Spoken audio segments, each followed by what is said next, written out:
Good evening, everyone, and welcome to the iBug Buzz. This is episode 613 for December 11th. I'm Greg, and I'll be co-hosting tonight with Sandhya. If we have anyone new that's joining us on this call, or if you're new to the iBug Buzz and listening to a recording of the call, we want to extend a special welcome and encourage you to join us each week for this Zoom call. The iBug Buzz is an open forum where we encourage people to bring their questions, their issues that they've run into in using their iOS devices, and specifically questions and issues related to using VoiceOver on those devices. And those devices would include the iPhone, iPad, Apple TV, Apple Watch, iPod Touch, and all the accessories that we use with those devices. I'd like to start each call with announcements and a preview of other iBug events coming up during the week. So for that, I'll turn it over to Sandhya. Hello, Greg. Thank you very much. So, welcome everybody. All times are central and everything's on Zoom unless specified otherwise. Got a busy week here. So, we have the buzz for the next 2 hours. At the midpoint, we're going to have our big reveal for the movie. So, stick around for that. And we hope that you will guess and try to win some fabulous prizes. After the buzz, then on tomorrow, we'll be on Clubhouse from 5 to 6, and that'll be the mini buzz continuation of what we're doing today, but on a different platform. So come for that, 5 to 6. Wednesday we're off. Thursday is the Vila Book Club discussing the book People We Meet on Vacation, DB 103 191. Author is Emily Henry, and it's about 10 hours and 49 minutes. So start reading. It's a fun book. Hopefully you'll come for that. It'll be 6:30 to 8 o'clock on Thursday. Friday's our movie, and the movie starts at 8. Social time starts at 7:15. Discussion and trivia to follow. Then on Saturday, Apple Workshop 2 to 4. Got some the latest Apple news, some cool demos, and some fun. It's the holiday edition of the iBug Apple Workshop, so come and check it out. You'll be in for some surprises. There'll actually be some games and door prizes. All right, so it will be fun. Hopefully you will join us for that. We enjoy this event every year, so we'd love for you to come on Saturday from 2 to 4. 2 to 4? Yes, 2 to 4. Okay, then social media. Our website is ibugtoday.org, ibugtoday.org. There you can get all the information about all of our events. We have about 21 training and social events every month, all on this same Zoom conference line, except for those that are on Clubhouse. And all of the Clubhouse events will be moving to Zoom after the first of the year. So that'll make it simple. I won't have to tell you about Clubhouse anymore. Um, let's see. There on the website, you can register to get our notifications. Doesn't cost anything. None of our services cost anything. So register, then you'll get email notifications of all our upcoming events. And then we're also on X, formerly known as Twitter. We're on Facebook. We're on Instagram. You can send us an email with non-technical questions at ibugtoday@gmail.com. There you go. All of our conference training sessions are recorded and archived on our website, on YouTube, and your favorite podcasting app. Okay, Greg, I think that is all of the info. Oh, we have a slightly modified schedule for the end of the month given the holidays that are approaching, but we are going to still have events next week, and then we'll be off between Christmas and New Year's, but we're going to have a New Year's celebration, so be looking out for that. You'll be getting an email notification. All right, handing it back to you, Greg. All right. Thank you, Sandhya. Let's take a minute and go around the room and see who's here. So to do that, you'll need to unmute, state your name, tell us where you're from. If you're new to the iBug Buzz, please share that with us too. I'll get things started. I'm Greg in Texas. Terry Miami from no. Got Terry you, from Terry. Arlington Heights. Welcome. Yep. Marie in Good, Reno. good. Okay, I got Julie, and who else was it? Marie in Reno. Marie. Hey, Marie. Hey. Pat, Yeah. Ohio. Okay, I heard the Ohio, but I Pat, didn't. Pat Oh, from Pat. Ohio. Hey, Pat. Okay. Welcome. Yay. I am Louis from Northern Indiana. Hey, Louis. Welcome. Thank you. Pete, Florida. Hi, Pete. Hey, Greg. Pete from Jacksonville. I'm Marcia from Daytona Beach. Wow, Hey, Marcia. Marcia. Hey, Neighbor. welcome. Thank you. Who else do we have? Ed, Someone from Houston. Okay, I got Ed from Ed. Georgetown. I got Ed. Okay, welcome, welcome, Ed. Vincent in New Jersey. Hey, Vincent. Hi, Pete. Glad you're here. Thank you. Gloria from Houston. Hi, Gloria. Hi. Who else is here? Dawn Jim from and Houston. Hi, I got Don, and was that Jim? yeah, Jim in Jenkintown, Pennsylvania, All right. just outside of Philly. All And right. I'm shy and retiring, so just Yeah. please bear with me. Okay. Janet and Col- Hi, Janet. Hello. Welcome. Deb from I'm Kansas. Christine from Woodstock. I got Deb, and I got Helene. Welcome, guys. Christine from Woodstock. Oh, Christine, I'm sorry. That's okay. Yeah, welcome. I'm here. Thank you. A bunch of you guys up there. Who else do we have? Amina from Maryland. Amina, welcome. Thank you. Brian Mary from Ontario. Eleanor. Okay, I got Brian and I got Mary Ellen. Welcome, guys. I'm from Scottsdale. Okay. Who else do we have? We have Vanessa from Georgia. Hi, Vanessa. Roy Welcome. from Texas. Okay, Lloyd, was it Lloyd?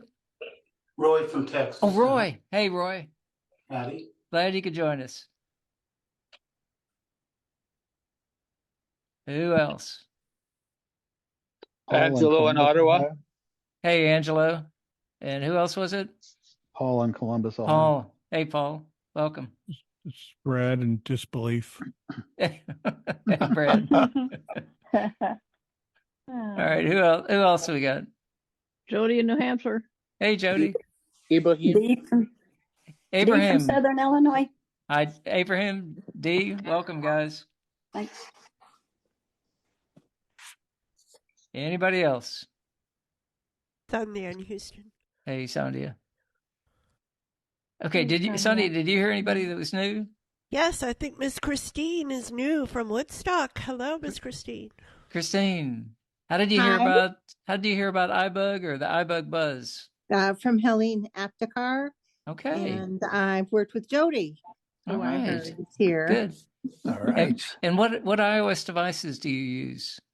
All of them. Well, the iPad, the computer, and the phone. The big three. Okay. Before we start questions, let me just remind everybody that we want to give everybody a chance to participate. So if you've asked a question, then give others a chance to ask their questions before you jump back in. And same thing with answers. If you've answered a question, let other people have a chance to answer questions. And if we're not getting an answer, then you're certainly welcome to jump back in. But Christine, do you have any questions you want to ask? We'd like to. Not right now. I just need to listen. I really do. Okay. Don't be shy. Don't be shy. No, I'm not shy. Okay. Anybody want to start us off tonight? Who has the first question or comment? Abraham, go ahead. Yeah, I'm thinking about upgrading my iPad and thinking about a new iPad Air. And from what I've heard, the latest iPad Air has a home button in the side, and so if anybody can confirm that. Okay. Who do we have that's an iPad person? iPad Air. Is there a home button? Anybody? Or even a home button on the side of it or something. I think I heard. Okay. Anybody know? This is Marcia. I just got an iPad and I'm wanted to ask more about that also, but for that, Jason got it from the phone, and it's still drag up from the bottom. But mine's one of the latest. Okay, so you don't have a home button then on the No, on I the do iPad? not. Yeah. Okay. All right. You may be on your own there, Abraham. Okay, I'll look into it and get back to you. Yeah. This is Jim. Brad. Brad, go ahead. Brad and then Jim. I believe the Air, like the Pro, does not have a home button. I believe the only one now with a home button is that entry level, whatever they call Series 9 or 10. It's the entry level one.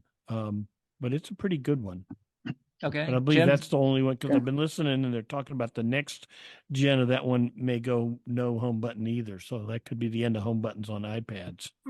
Okay. Jim, did you have anything to add to that? Well, the only other thing I would suggest is if you have the Apple Store app on your phone, you can go in. Okay. You can go in and look at all the different iPads you could possibly want, and I think there is a number on there to contact customer service if you need to as well. And they'd be glad to answer any of your questions. They did for me a couple times. Okay. When I was sending out Apple cards as presents. All right. Cool. All right. So that gives you a couple options there, Abraham. I will look into them and thanks for the options. All right. Yeah. Thanks for your question. All right. Who has the next question? D. D, go. Okay. I updated my watch the other day. Now I can't figure out how to swipe and get my different faces. Can somebody tell me how, please? Okay. How does D swipe on her watch and get different faces? This is Brad. Brad, go ahead. They changed it, and I cannot I remember know. how you do it.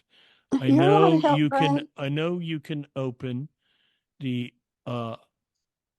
watch app on your iPhone and select them from there, because it will show all the ones that you have, and you can select one and double tap on it on your phone, and that will make it the current one. But I cannot remember off the top of my. You used to be able to take two fingers and swipe right and left. I don't believe you can do that anymore.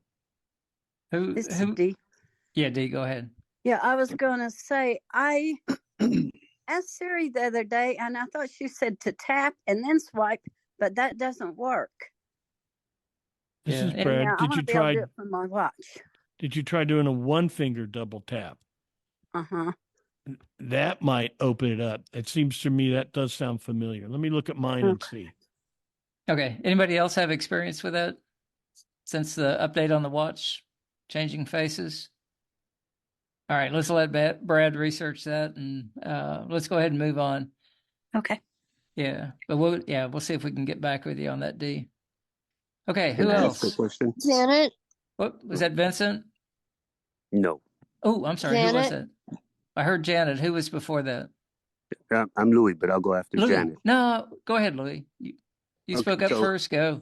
Okay, no problem. Okay, so I'll make it quick. So yesterday I was on part of the Zoom call with CNAI and Vision. Unfortunately, I didn't get the chance to finish it. However, my first question is with the well, first of all, are is the podcast available on the bugtoday.org website to to sign up for that?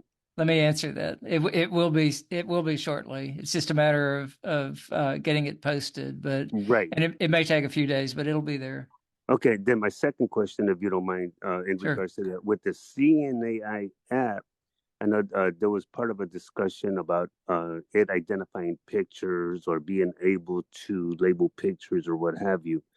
My question to that first is, if you have an image from your text, is there a way that you can get CNAI to read that image Okay. from your text?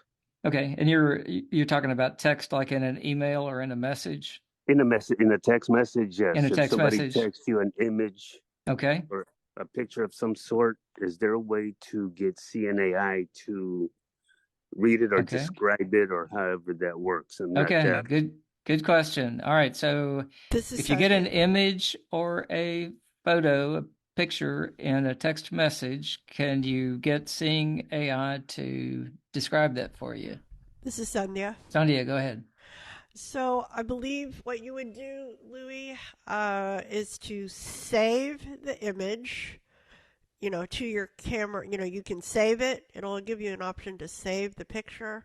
And then you'd have to ask, send it over to Seeing AI to, review the picture. Or what we also talked about yesterday is any pictures that are in your camera roll, you can go directly into Seeing AI and use the browse feature and browse whatever is in your camera roll. So, like Greg said, the demo should be up fairly soon, hopefully a day or so. But I hope that helps. Yeah. Anybody want to add anything to that? This is Vanessa. Vanessa, go ahead. When I get a text and it says it's a picture, so I double tap on that. Then I swipe down where it says share. I tap on share, and then I swipe down, and it gives all like Envision and different things. And then it says Seeing AI. I just tap it, and then it just gives me the whole description of that picture, images, words, anything that's in that picture. Right. That's really cool. Isn't that cool? Yeah. Yes, Basically, love it. Louis, you want to just get to the whatever image or a picture, you want to get to a share sheet. And one of the options at the very bottom of that share sheet will be share with Seeing AI. And that's where you want to go. Okay, thank you. Great. And For it'll sure. give you a short description, and then there will be a more information button in the bottom of the Seeing AI screen. And if you tap on that, double tap on that, then that'll give you a much more detailed description. Right. Really cool. Yeah. Yeah, thank you for sure. Okay. All right, Janet, you're up. Okay, two things. The cafe is on YouTube already, and the other thing is, has anyone played with the Journal app? Yep. Oh, the Journal app. Yeah, that's new in 17.2. 2.2. Yep. Yeah. Has anybody played with it? It just came out today, but has anybody had a chance to open that up and look at it?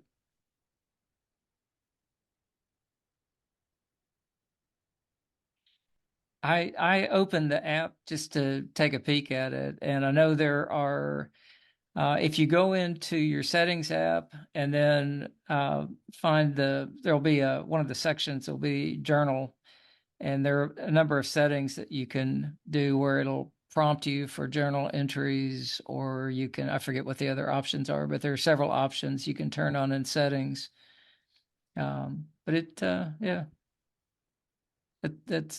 That's going to be a neat addition for a lot of people. Okay, other questions? This is Deb. Deb, go ahead. Yes, I have an answer, I think, for Dee about the watch. I know Brad's looking at it, but I was Good. looking at it at the very same time go. that he went to look for it.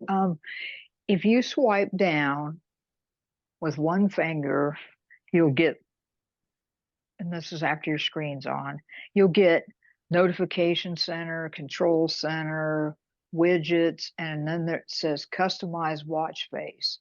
If you double tap with one finger there, then it'll show your face that's on there then, and if you swipe left or right, it'll show the other ones that you have saved, I think, is what it looked like to me.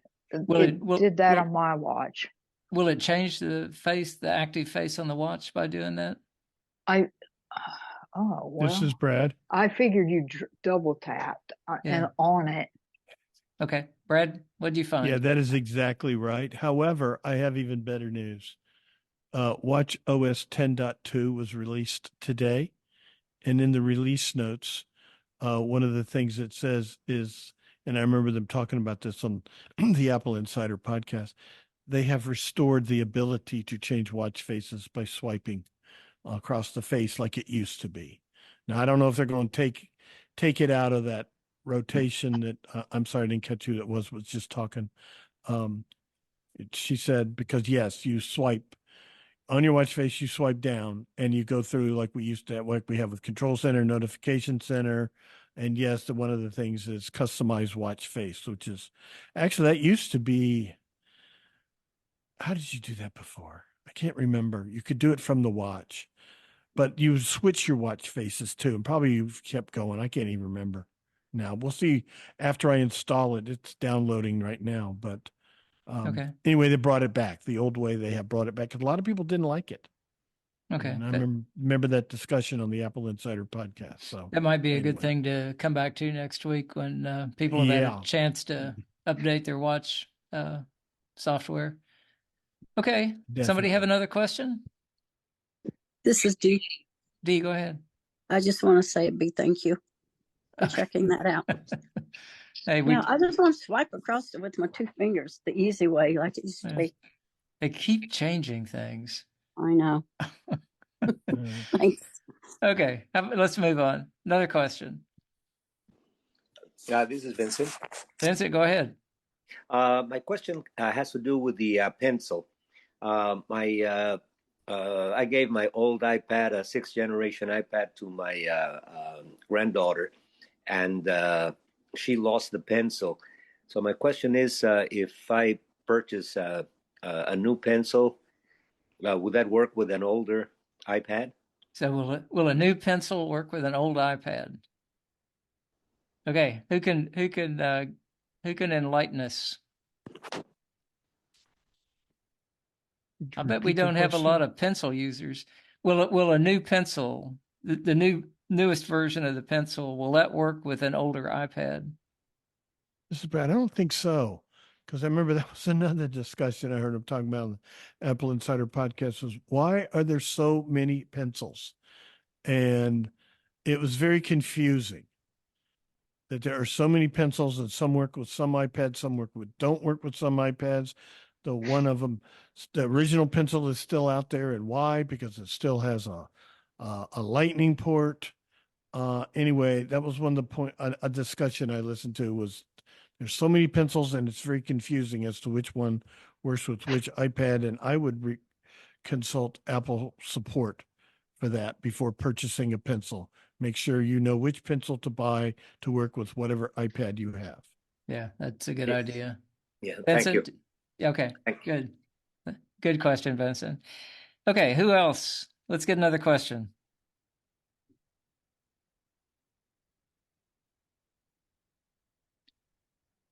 Who's been doing the beta on 17.2? And I know there's a new default notification. You can go back to the old Tritone default notification if you want, instead of that single sound. Some people don't like that. Has anybody played with 17.2 enough to know if there are any changes that affect us as voiceover users?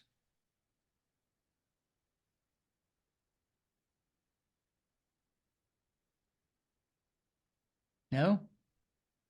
Okay, this is Marcia. Go ahead, Marcia. I have a couple questions. Okay. On this, if I on one of the classes that Jody and I were both in, we were both having trouble learning JAWS, and so I was wanting to exchange information with her so we could email each other, because I didn't think that Apple or iBug had anything talking about teaching JAWS, because No. we're both beginners. Is that Right. correct? Right. JAWS is PC, so we don't talk about JAWS on this program. So No. okay, that was my first question. Okay. And I can't exchange information with her on iBug Buzz. I'd have to go to ACB, I guess. Why don't you stick around after the call? If both of you stick around after we stop the recording, then you can talk. Okay, and then the next question was, does iBug Buzz have, I know you have one for Mac and you have one for the cafe and all this. Do you have one that is just for the iPad? The answer to that would be no. Okay. The iPad would be covered in this tonight's call. Okay. Because there is a separate program for the Mac computer. Yeah, no, I know. Yeah. There's so many of them. There's Apple Workshop and all those others, but I just never saw one for an iPad. And I didn't necessarily want an iPad, but the tablet was showing its guts, so I had to move on. Yeah. So I thought I'll stay with Apple. Yeah. You just need to keep learning stuff, don't you? I know. Oh, it's just amazing. I don't know if we just have too much time on our hands or what, but yeah, let's move on. Okay, thanks. Yeah, thanks, Marcia. This is Helene. Helene, go ahead. I have a Apple Watch. I can barely use it, but it's the newest watch. But my son, before I left to go to Arizona, updated it to the 10. Now it's 10.2. So how do I update a watch? Okay. Who can help with that? Jerry. Jerry, go ahead.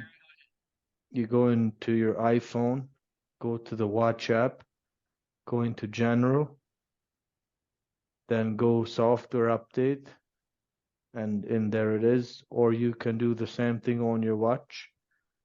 It's easier to do it on your phone, and once you've pressed update, you will have to enter your password on your Apple Watch.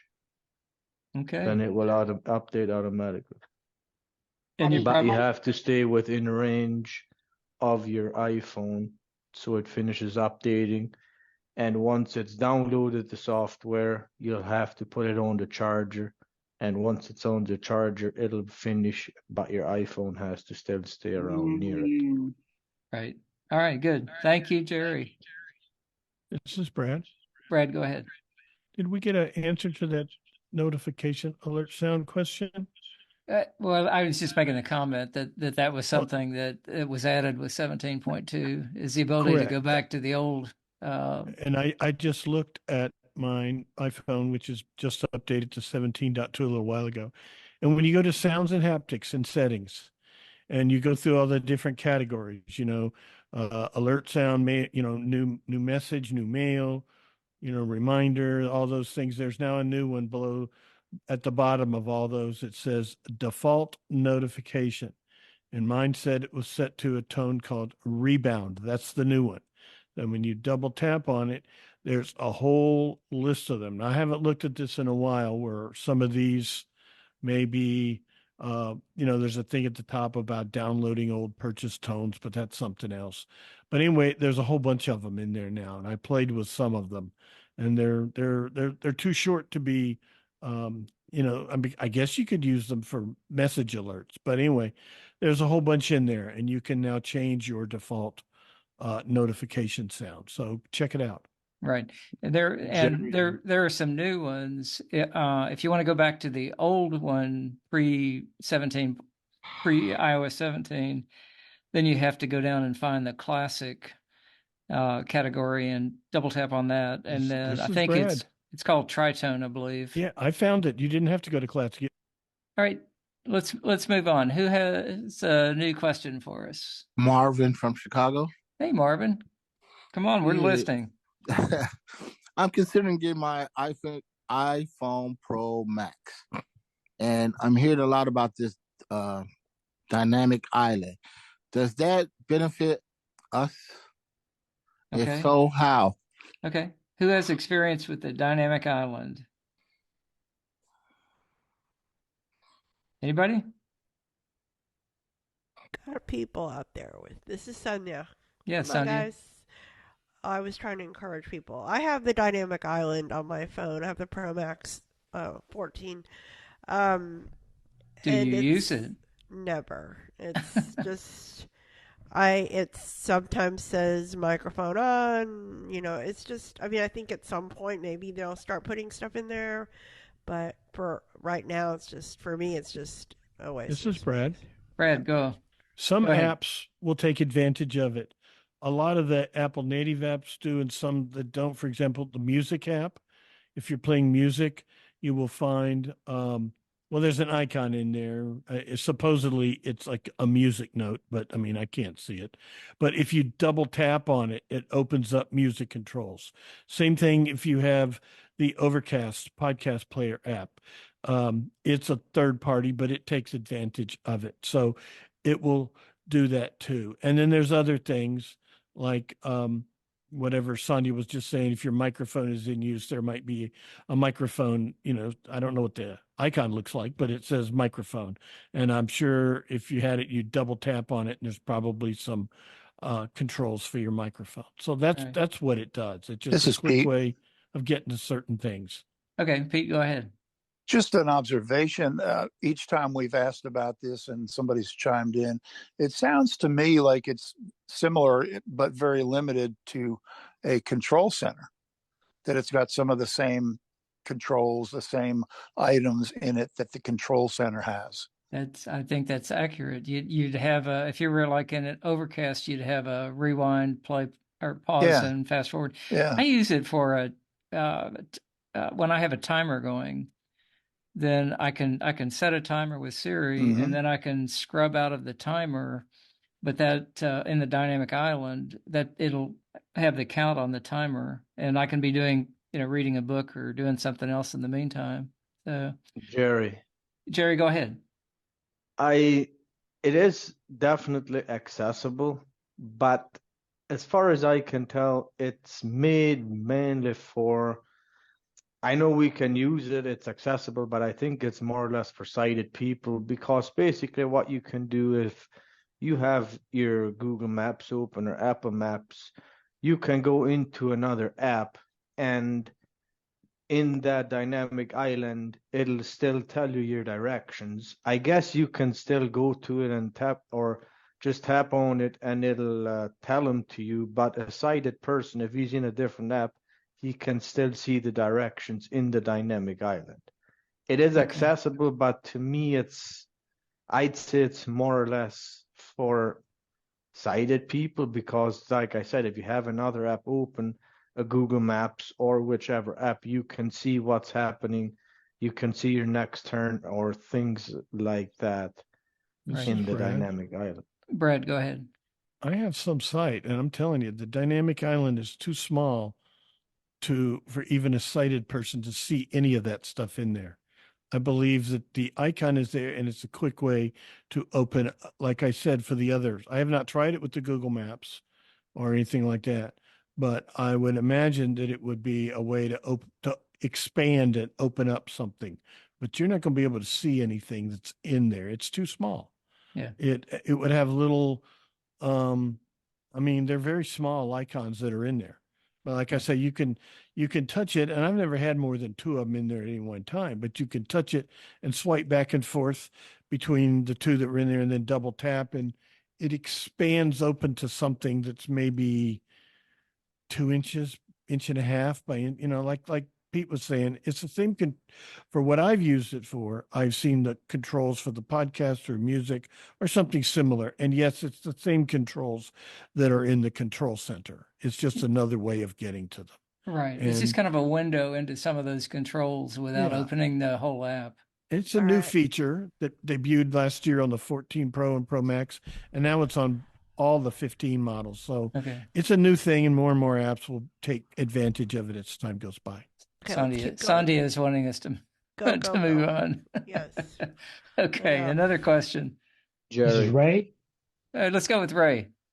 We'll come back to you, Jerry. Okay, I listened to the recording from a Mac training course that I was just in.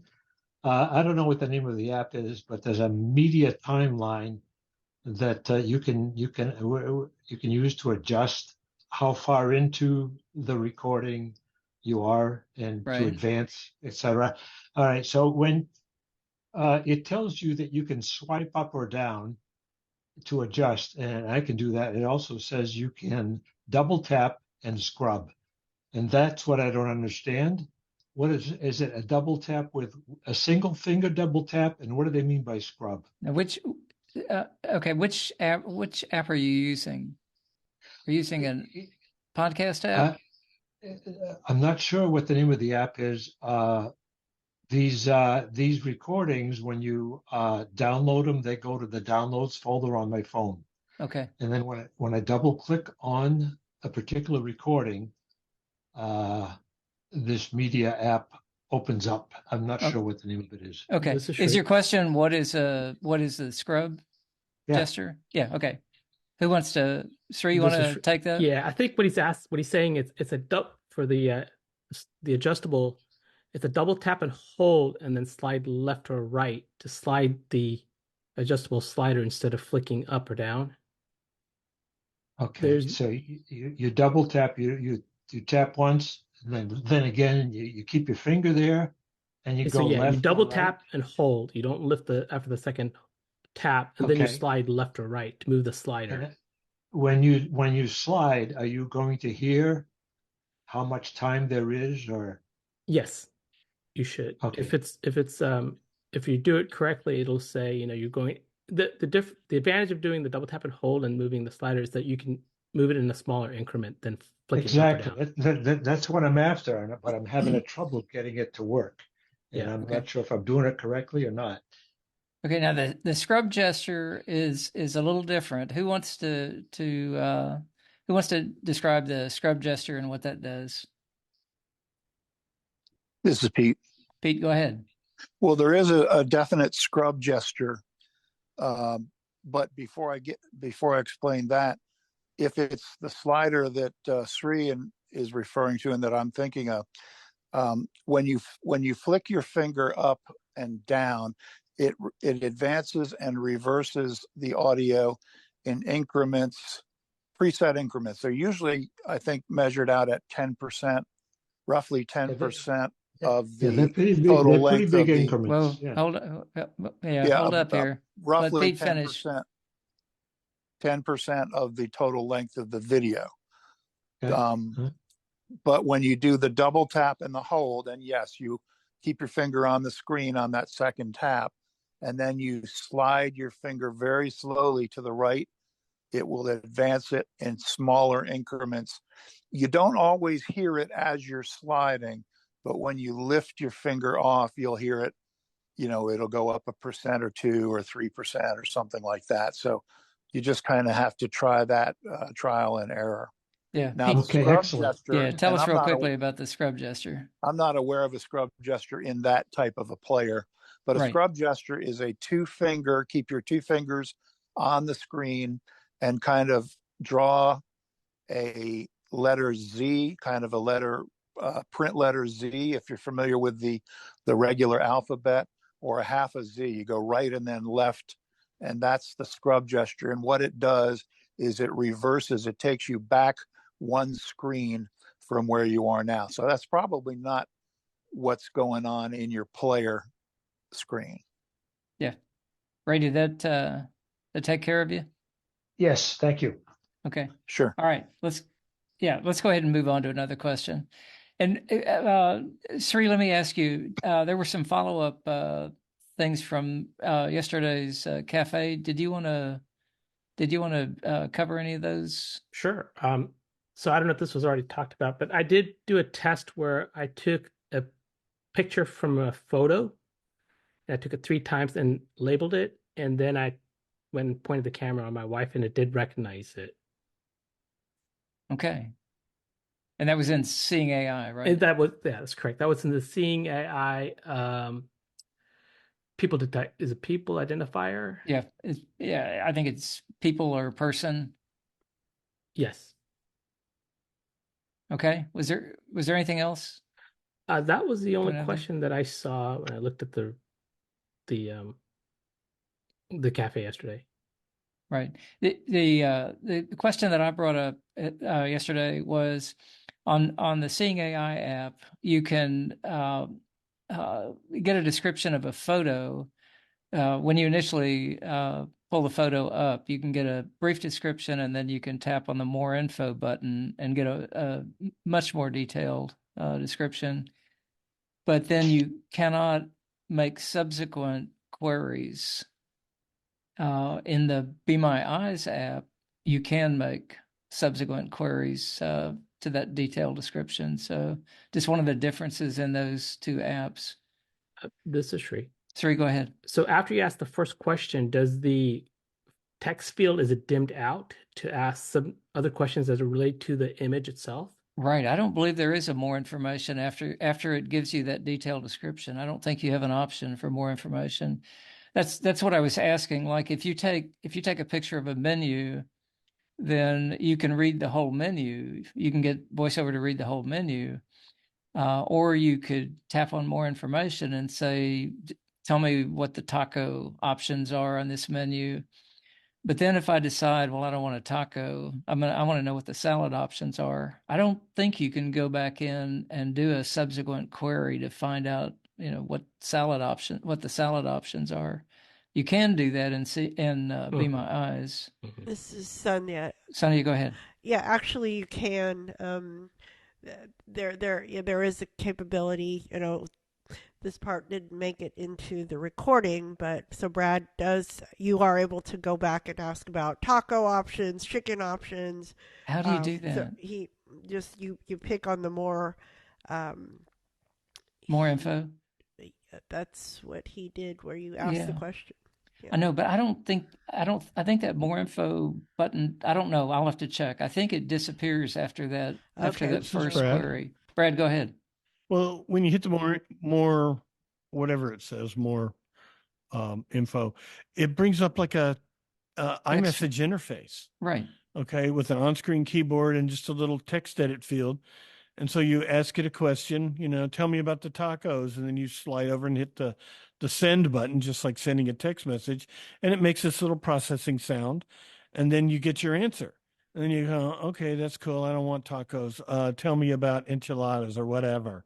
And then you go back to the text edit field, double tap, and ask it another one, just like sending another text message. That was my question. You can do that all day long. Yeah, I thought that more info button went away after you did that first inquiry. Well, okay. It's not there.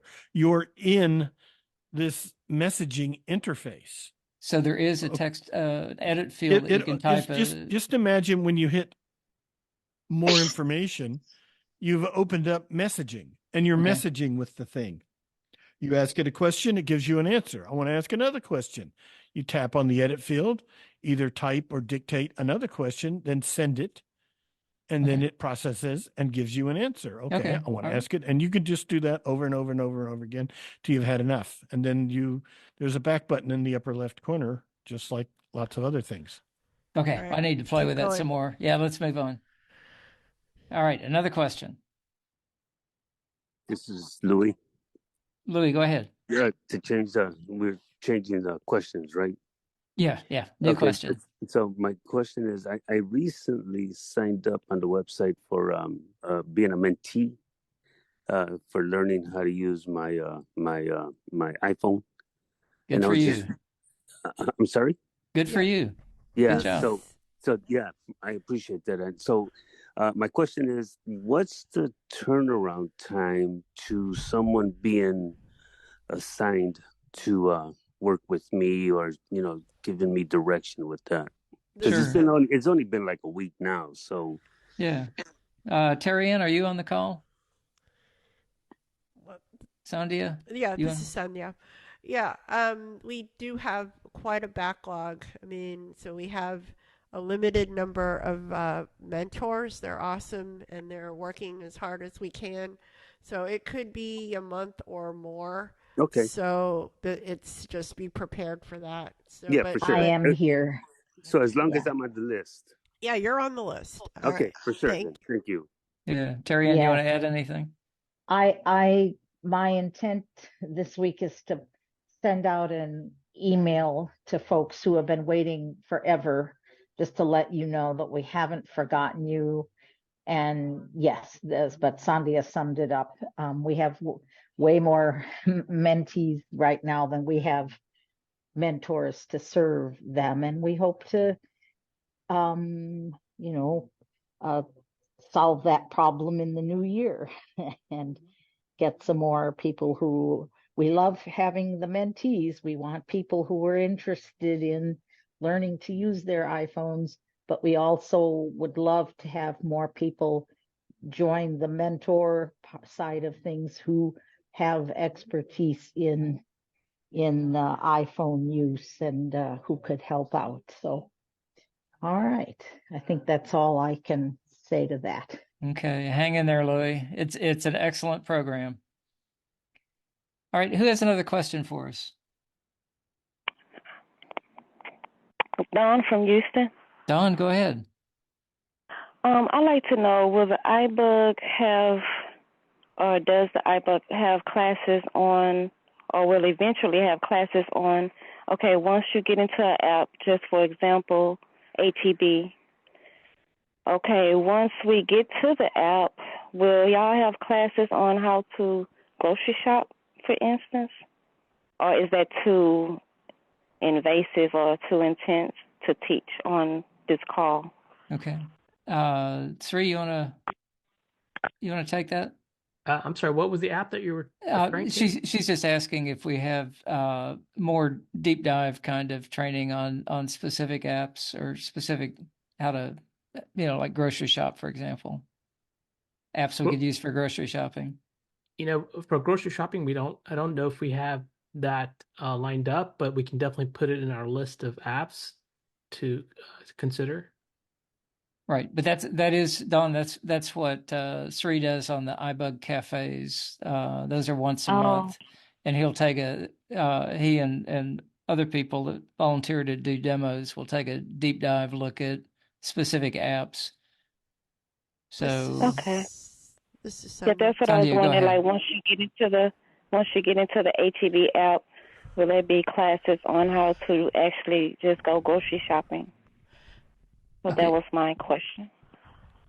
Okay, and This is Sonia. Sonia, go ahead. Yeah, so that's a great question. So generally, we talk about several apps. There's so many apps out there. We try to cover some on the cafe, and we do deep dives there. We talk about, but we can't really always get into go into deep dives into every app. So the idea is that you can come to this call and ask questions, once you've started exploring it yourself, or if you have ideas for a demo, you can suggest them. But generally, you can come to the Buzz call would be a great place to ask questions about a specific app. All right, Okay. good. And the iBug Cafe is on what days? Once a month? It is This is Sri. on Sundays. Go ahead. It's every second Sunday of every month. Okay, thank you.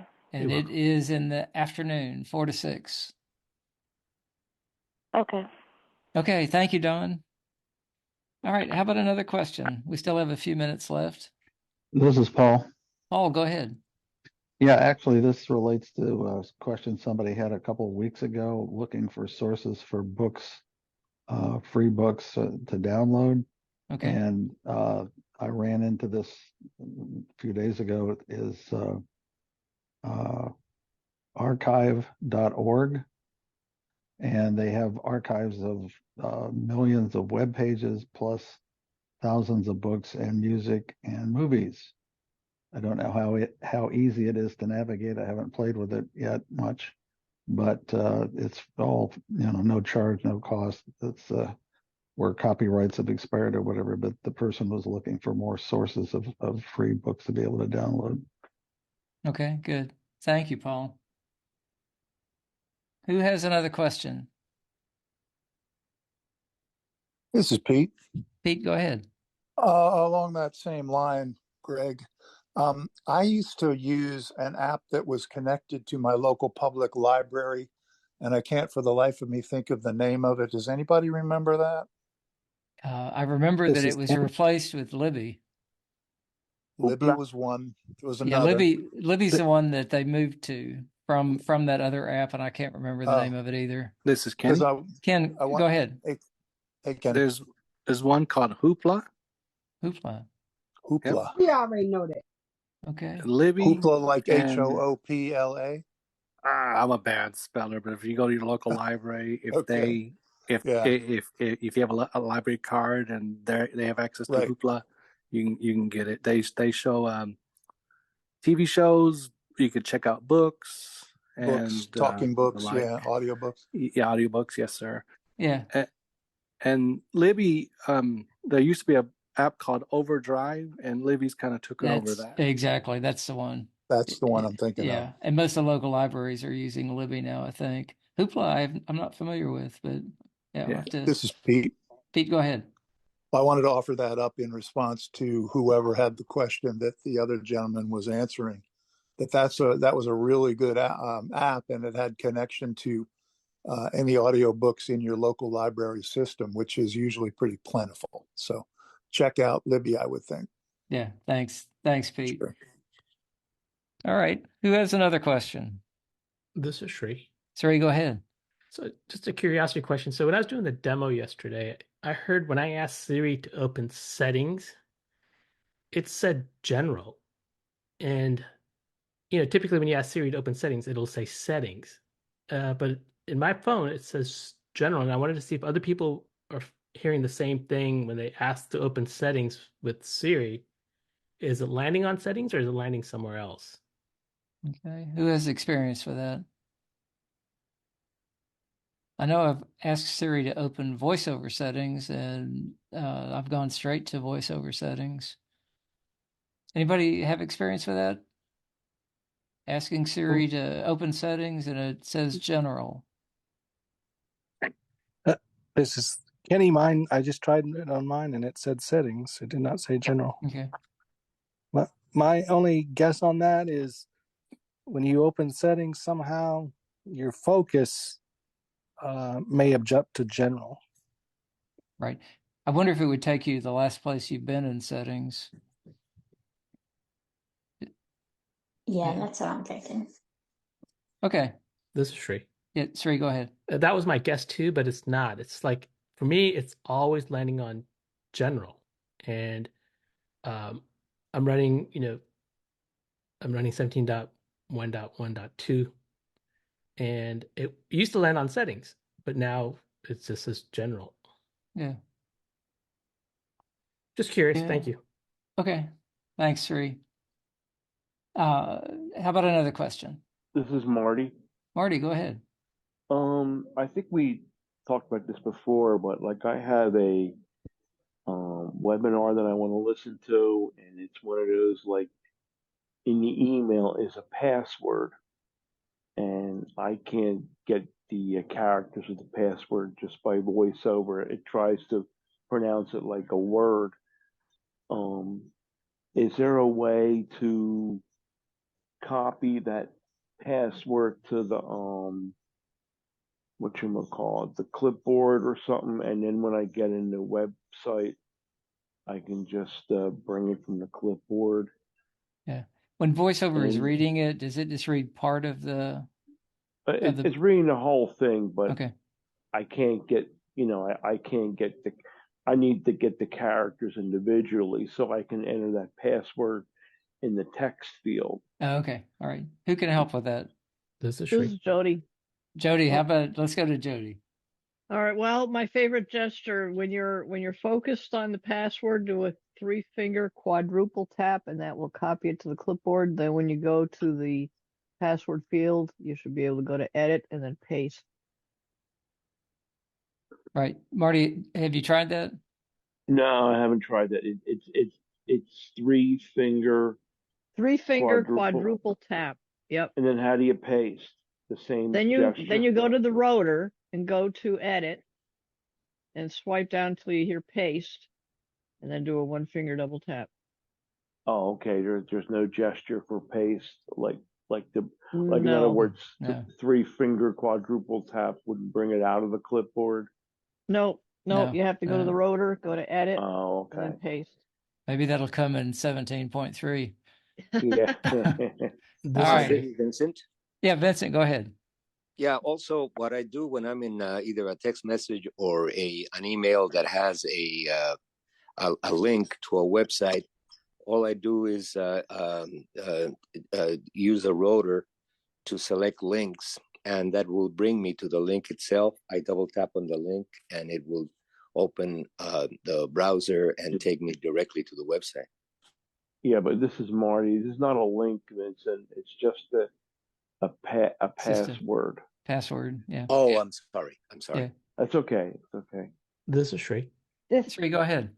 One thing I would also suggest is, Marty, I use the back tap as my paste. So I'll do a one finger triple tap, and that's my paste feature. So go to the rotor.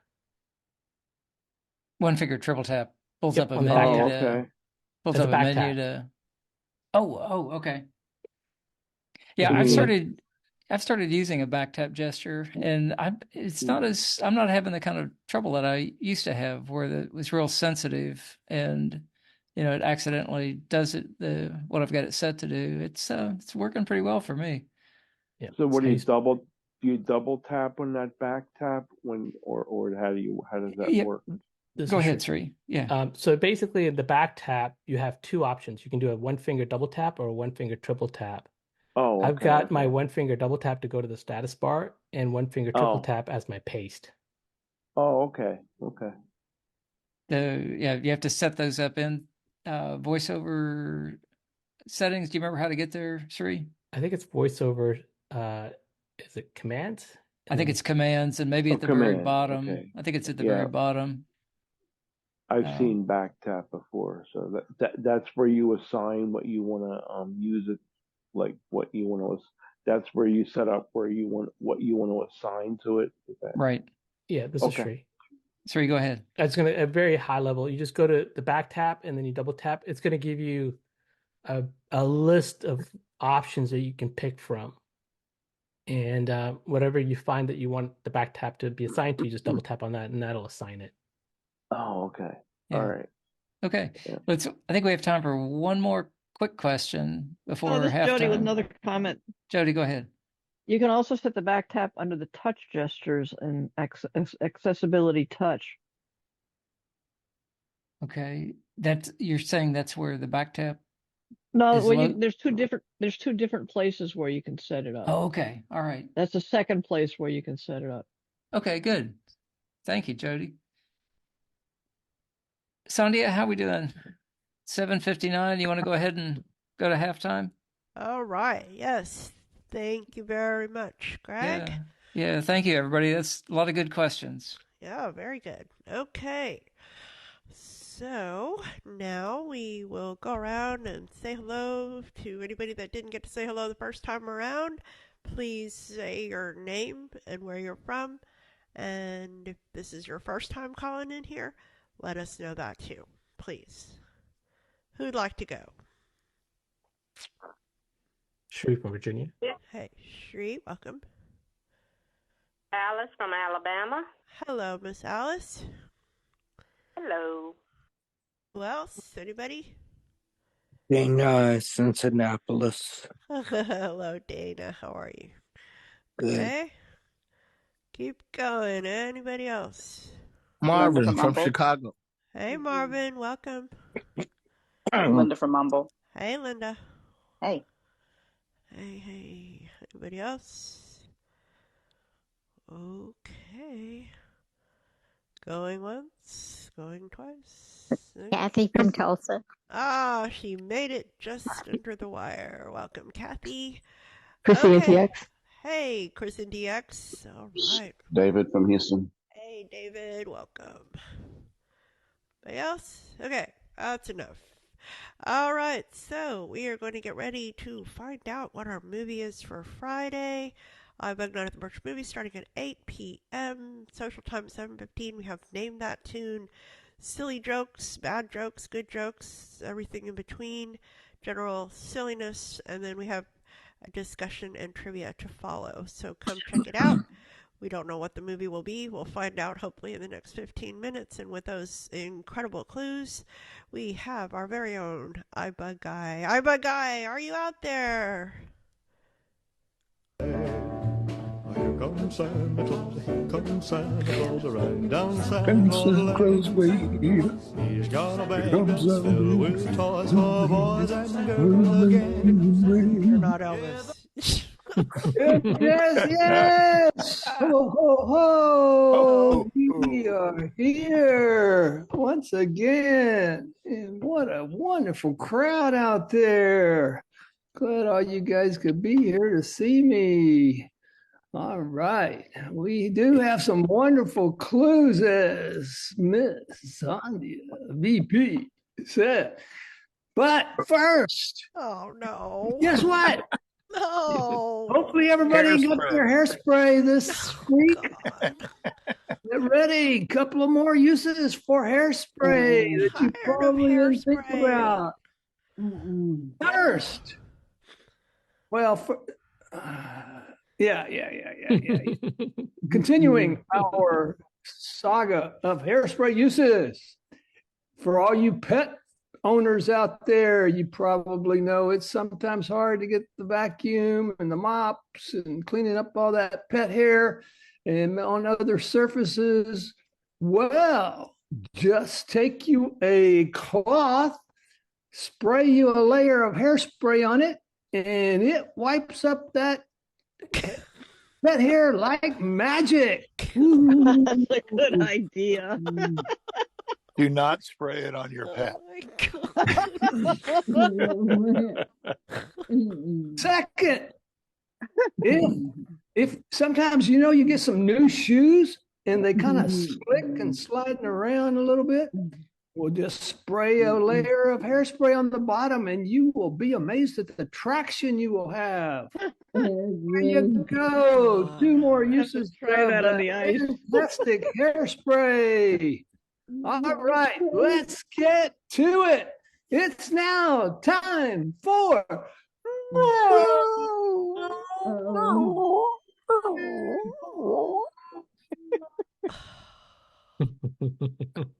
Where did he go? We need the Michael tracker. Okay. I think he popped. Okay, keep going. Mr. McCulloch, what happened to you? Said he had to go do something. Okay, I'm back. God. For joy. Can anybody hear me?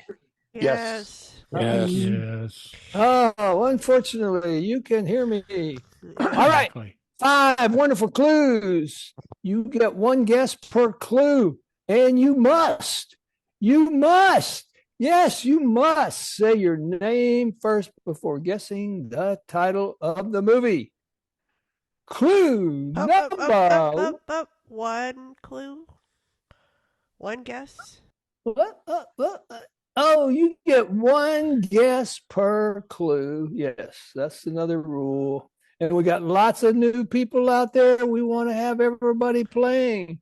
You can come off of mute for this game only. Clue number. Oh, here we go again. Okay, here we go. Bye-bye. Our film this week takes place in Midwestern U.S.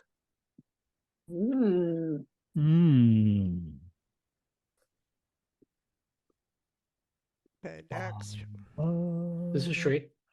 Shree knows the answer. Reindeer games? Reindeer games. That would be a wonderful seasonal guess. But it is not the correct answer this week. Good try, Shree. Pete. Prancer. Prancer. Never heard of it. Prancer. What? Never heard Prancer? Prancer. Oh, there's on Dasher, on Dancer, on Prancer and Mixon or Dixon or Nixon. Not a reindeer. Mary Ellen? One of the reindeer. One of those. Oh, yeah. Mary Ellen? Got a little thing going on here for all the little deer. Okay, we're going to pass on that one. All right. Mary Ellen. Mary Ellen? Mary Ellen. Meet me in St. Louis. Meet Me in St. Louis. That would Louis. be another good guess. Mm-mm. But I'm so sorry, Mary Ellen. It's just not the right place to be meeting anyone. But if you meet us Friday night, ding, ding, ding, ding, you will get to see that movie. Yes. Good one. Woo, Mary Ellen. Mary Ellen. Way to go. Clue number one. What a Second, awesome. is this the second guess? Yes. Good Wow. go. Man. Third guess. Third Good guess. go. Yeah. Third guess. Well done, Mary Ellen. What? Third guess? No, we're Yeah. second guess. She's starting to think. I was the second. And Yeah. I don't even see movies, but that's one of my all-time favorite ones. Yeah, 3 was number 1, and then I was number 2, and then Mary Ellen. Good job. Good job, Mary Ellen. Clue number 1. So, Meet Me Yeah, in clue St. number Louis, that wonderful movie that's only 79 years old, came out in 1944, starring Wow. wonderful and beautiful Wow. Judy Garland. Judy Garland. Judy Garland. Judy. After she did The Wizard of The Oz. Wizard of You Oz. see, a few years later, actually, she did. Somewhere. And Maureen O'Brien. St. Louis. It is a wonderful, great family movie, lots of entertainment. Some people think it's a musical, but it's not, but it has some wonderful musical tunes. So great comedy, great drama, great fun for the holiday season. Cool. Thank you, guys. I missed it, but I'm glad to know what it was. Or what it is. Yes. Anyway, I gotta go. You guys all have a good night. Okay, I didn't understand what you just said, but I think I know what you want me to know. All right, Yeah, exactly. I got it. Okay, so Mary Ellen, you are in luck for this week. You are the winner of a turn of the century, your very own trolley car, and you can go near and far in Arizona with your very own trolley car. Ding, ding, So ding, ding. There you go. Ding, Ring that ding, ding, bell. with the trolley. Yeah, there you go. You can sing that song as you're driving your Somebody car. say trolley? No, I didn't say trolley.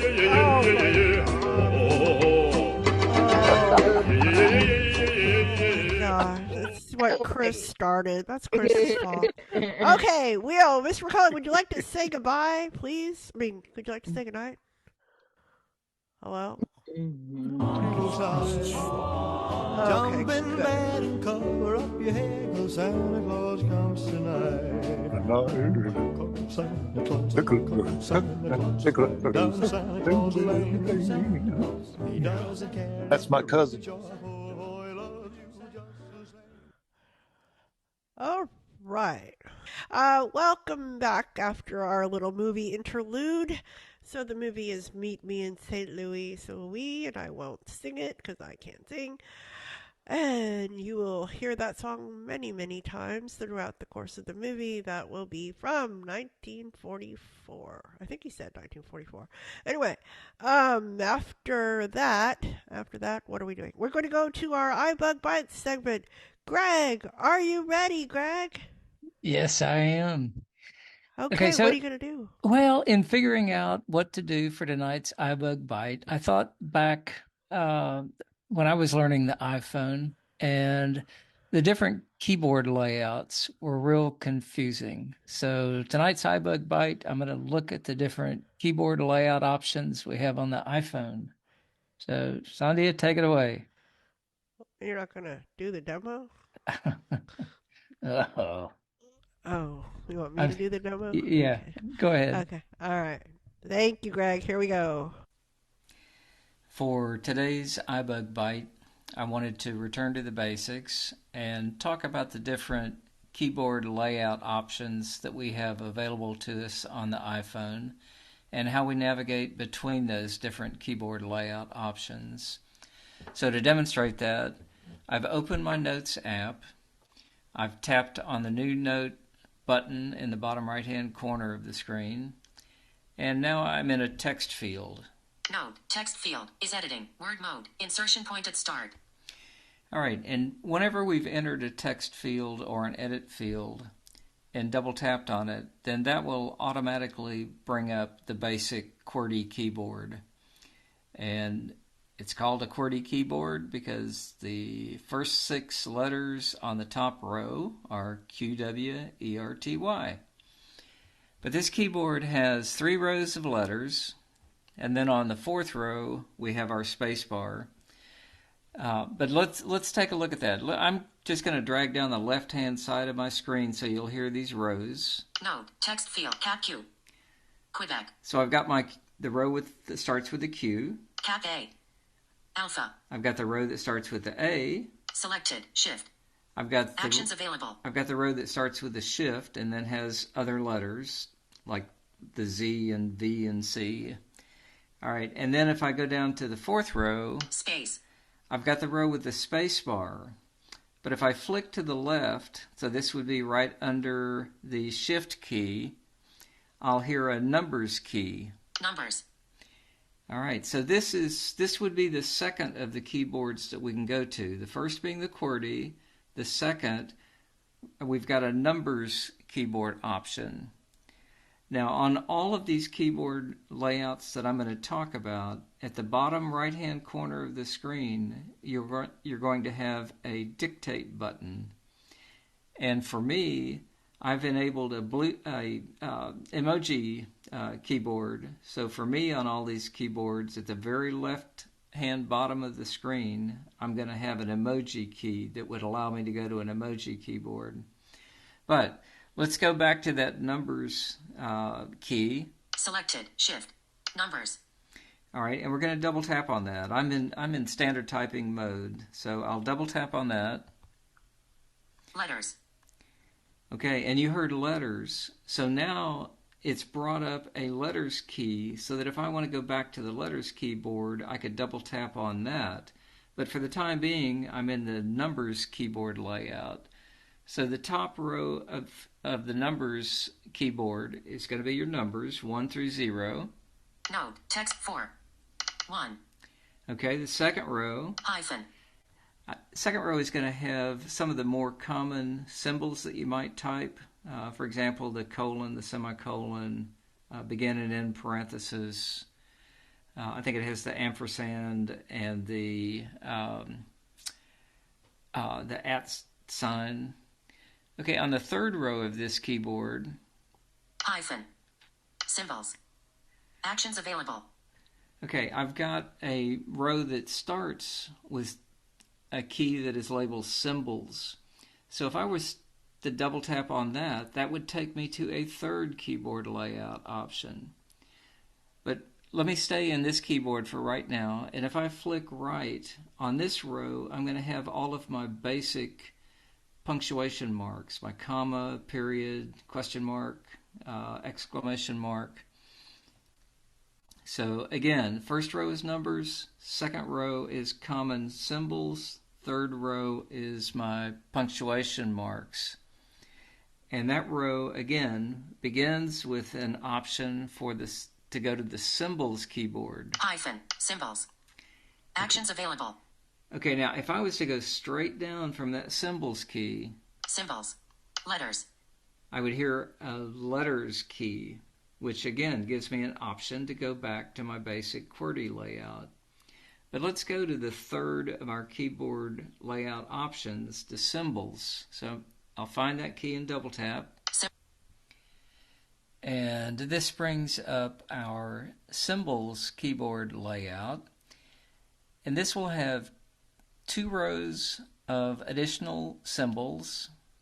For example, like the percent sign, the numbers symbol.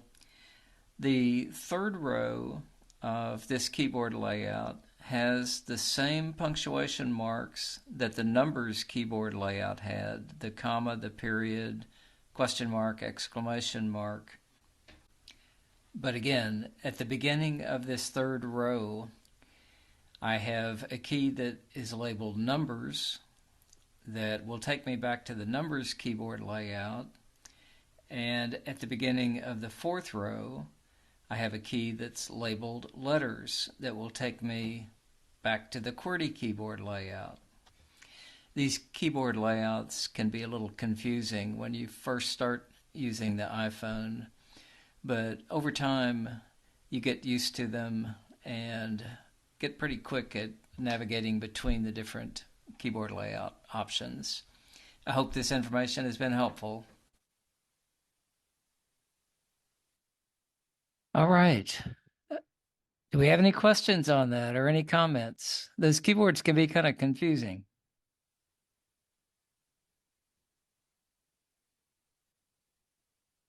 This is Marcia. I just want to say thank you because it's a nice description of them and how to get there. Because I know when I first started using it, when it said letters, I'm saying, yeah, but I want numbers. And I did have numbers, so I got confusing. So what that's saying is you can go to letters. Correct. Okay, thank you. Correct. Yeah, when I started thinking about doing this recording, I really struggled with how do you present this so it's as straightforward and simple as possible. So hopefully I did that. Other questions, Pete, or comments? Mrs. Pete, Allen? go ahead. Yeah, just to reiterate, great job you spelling it out and kind of laying it out in a logical manner. Now, my question, I think you already answered. I just want to confirm it. In that top row of your numbers keyboard, you've got 1 through 0. Is that as far as it goes? Is 0 the top right key? That's yeah, I believe so. Okay, because I never realized that. Now that helps me navigate it now. From now on, when I hit that 0, I go to the top right. Right. But I always thought there were additional symbols beyond to the right of the 0, and that it would keep going. But you've spelled it out logically. Now on so thanks. it may be a little different on the iPad, but I was specifically talking about the layouts on an iPhone. Yeah, me too. Yeah. Thanks, Pete. Thanks, Fred. I heard somebody else. Did somebody else have a question? Go ahead. Yes. Okay. Once I've typed my message in and I put a little emoji at the end, and when I try to go back to the letters or something, I'm always getting something not quite right. So after I hit the emoji keyboard and pull it up, I type my message, I pulled up the emoji I want to add to the message. How do I get directed back to the letters? I'm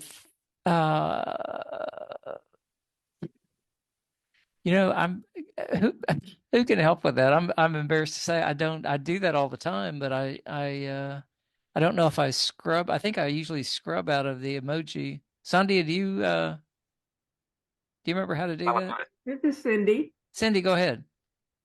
So to get back there, you just take one finger and you swipe left and right, and different keyboards will come up.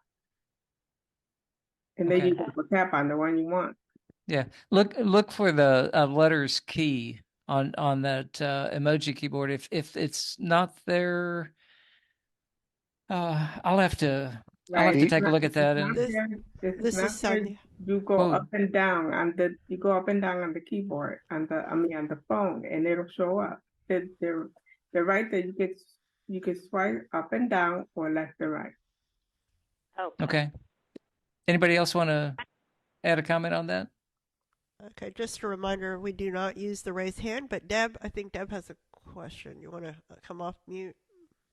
I was just going to say that for the way that I do it is clear down in the left-hand corner that it says something about English US, and I just double tap that and it goes back to the regular keyboard letters. Okay. I don't know if anybody else sees that, but This is David. I This is see Sri. that on my screen. Let's do David and then Sri.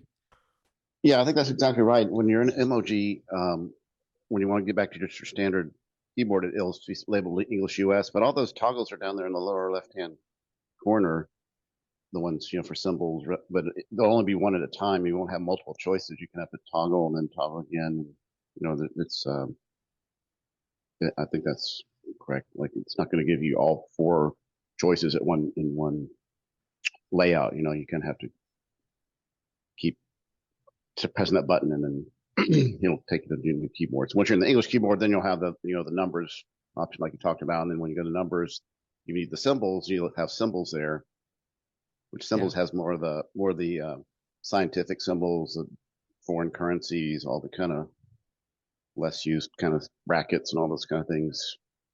Right. And on the symbols keyboard layout, you do have a choice of either numbers or letters. But Sri, do you want to add something on that? I think when I just tried right now, when I was in the emoji key, I went to the bottom left key and it says next key. When I selected that, it took me back to the. That's it. Yeah, it says next. I just was not remembering that. Yeah. This is Brad. Brad, go ahead. Yeah, mine says US, and the reason is if you go into keyboards, you can enable different keyboards. And once upon a time, I had to enable the emoji keyboard. Right. And there was like a list of other keyboards for like other languages. Right. So maybe, I don't know. I don't know anything about that's Japanese. settings, general keyboards is where you find that. You can enable like a Japanese keyboard or, I don't know. But there's like other international keyboards you can. That's why it says US English. You can, when you're in emoji, that's one keyboard. And I guess if you had 2 or 3 or however many, that button would toggle, would rotate you, go through a rotation, I would imagine. Right. Okay. Let's maybe time for one more question or comment, and then Sandhya, you want to move on? This is Terry. Terry, go ahead. The other thing that you can pay attention to when you're trying to figure out what keyboard you're actually in is the keyboard that actually is in vogue at the moment it'll say selected.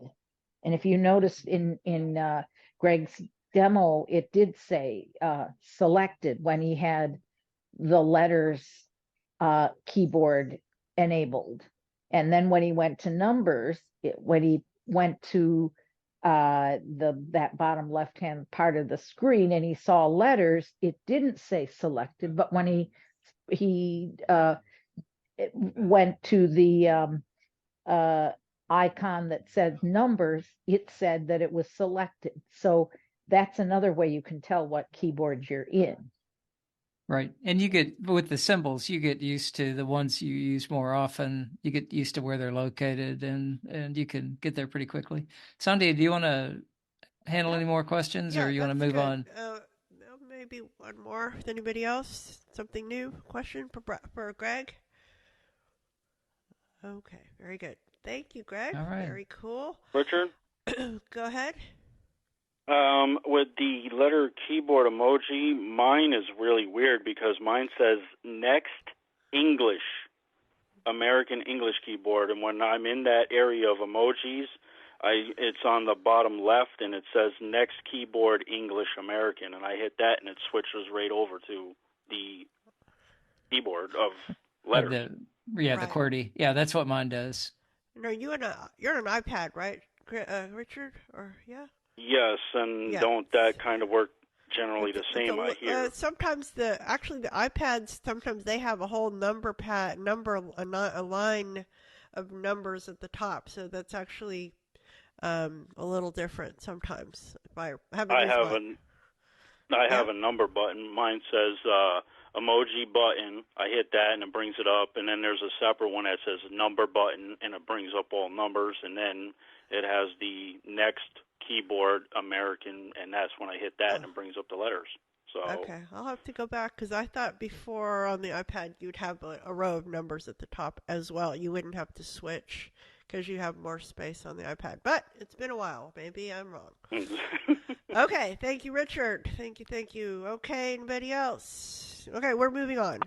Okay, thank you, Greg, for that demo. iBug Byte. And now, who did not have a turn to ask a question? We will entertain those and then go on. Who'd like to go? Somebody new? Hasn't had a turn. Audio now unmuted. This is Cindy. Go ahead, Cindy. So I have two recommendations. One for people that are beginners and want to learn how to use their iPhone while they're waiting a mentor. How about VO Starter? Yep, great app. Yes, very good. Thank you, Cindy. Okay, and the other one was to help whoever's trying to do one character at a time. So I have an easier method. Well, it's easy for me. So you go into the text message, then you, of course, you put the rotor on Word or whatever those options are. But I use Word or characters, and then you could just write down with your one finger, and it'll read one letter at a time or one number at a time. Right. And then if you like me, that you have a short memory, I braille it, and then I put it I type it into the text message where it belongs. Okay, with the text selection. Okay, choosing words or letters. Okay, thank you. Thank you, Cindy. Okay, next. Thank you very much. Who wants to go? Dana. Dana. Yeah, how do you, I'm sure we covered it before, but suppose you write a text and you want to delete that text before the person you send it to reads it. You think, oh no, I wrote something that you don't want that person to see yet. How do you delete it? Oh, what a good question, Dana. I know you never wrote anything mean in a message. Never. Right? Never. I know. This is for a friend, right? Okay. Yeah. All right. Let's help Dana's friend to get rid of an unwanted text message. No, How do we help retrieve me, it? not the friend. Yeah, help retrieve it. How do we retrieve it? Anybody remember? Who'd like to go? Somebody? Who would like to go? It's a new feature that we've kind of talked about here. Pete, Go ahead. once you've sent the message, then you get your voiceover focus on that message and flick up or down, and you will find a button which says unsend, and you perform a one finger double tap. You've got to do it within a particular length of time. I don't know if it's a 5 minute. Not quite sure of that. It varies. 15 for text. Yeah. Yeah. I thought This it is was Jim. 15. Okay, thank you, Pete. Go ahead, Jim. Yes, I believe the time frame is 15 minutes. It'll let you recall that message. Just hope that the party you're sending it to hasn't read it yet. Yeah, there you go. You don't It's want to all tell over. you don't want to tell your boss what you really think of them. Yeah, I know. Yeah. It's all over at that point. Okay, Yeah. very This is good. Shri. Go, Shri. Dana, you might want to just let your friend know that he needs to have the latest version too. If he's got an old version, he's gonna be out of luck. Oh, okay. Okay. And don't both people have? I thought there was one of those features where both people had to No. be on the same version for it to work, right? Both people have to be on the latest. I think it's iOS 16 when it got released. So if the they're other person's on, if they're on the old one and you're on the new one, they're still going to see it, right? Yeah. Yep. Okay, be careful, Dana. Only hang out with cool new people that have updated iOS, okay? Okay. All right. We try to give you helpful advice here at iBug Buddies. Right. Okay, you're welcome. You're welcome. Okay. Thanks, everyone. All right, next. Who else? New This is question. Helene. Go, Helene. I just wanted to update people about the problem that I had last week or 2 weeks ago with Zoom having center stage, and every time I raise my hands, my teacher would see only part of my body, and it was very annoying. And I spoke to Apple. I tried to work on this, and the person said that it has to be escalated to an engineer, and I have to take pictures of it and then send it taping. And I said, that's far past my pay grade. It's not happening. And so I got some help, and with sighted people here and being on a fake Zoom call, if you take voiceover off, then you can, while you're on the Zoom call, you can pull down the control center, and that's when Center Stage will let you interact with it. It's not a toggle, but right above Center Stage is something, I think it starts with a V, voice something, or visual effects. That's what it is. And basically, you can work with it as long as voiceover is off. And so that doesn't help people who are visually impaired, but it is nice to know that today I had a class without having that Center Stage interacting. So it is possible to get rid of it without escalating it to engineers and taking tapings of it. Okay, well, good to know. At least you know what to tell somebody if you need help, sighted help. Okay. This is Shree. Okay, go ahead. Helene, just out of curiosity, with voiceover on, were you able to open Control Center and see if it's there? Yes. So, and it's there, but no matter what you do with it, it won't let you interact with it. Interesting. Okay, thank you. It just says button, and then it says visual effect, and no matter which way you swipe, it won't do it. But as soon as voiceover is off and someone else was there, it works. Okay. And you must be on the Zoom call. All right. Great, thank you. Good. Thank you, Helene. All right, next. Who wants to go? New question. This is Chris. Go, Chris. Chris. Just as a follow-up to what Helene was talking about, they might want to try doing the start with voiceover on, doing the start my video, and just see if they can interact with the Center Stage. Okay, start my video. Okay, thank you for that extra advice. Okay, who else? Next new question.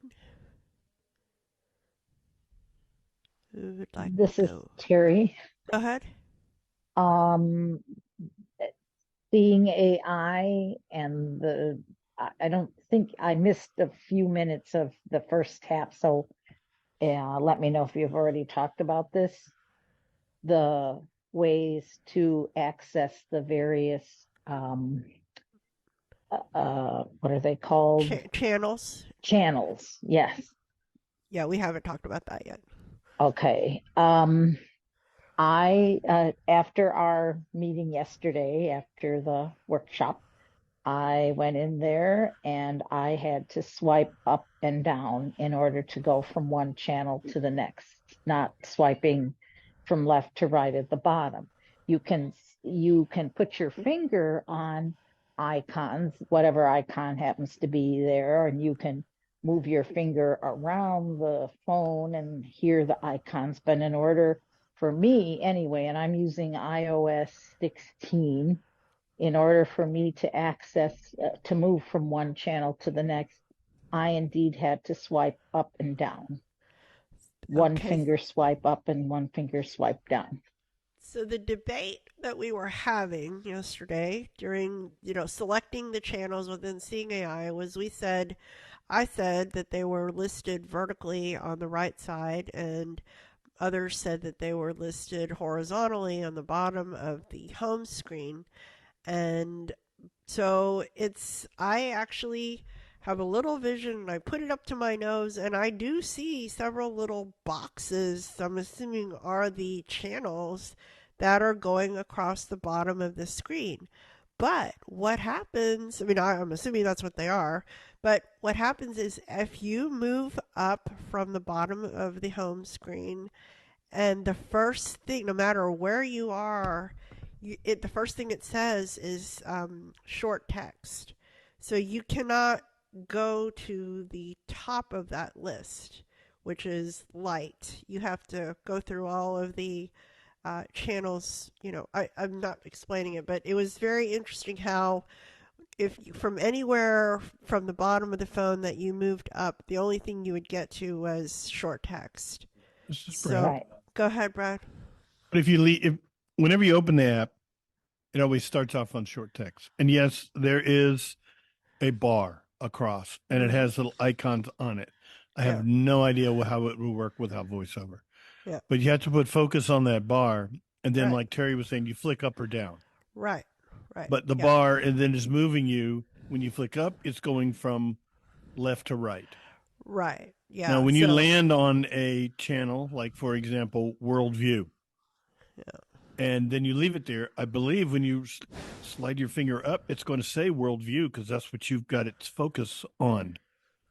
But every time you close the app and reopen it, it starts off on short text, which is the far left.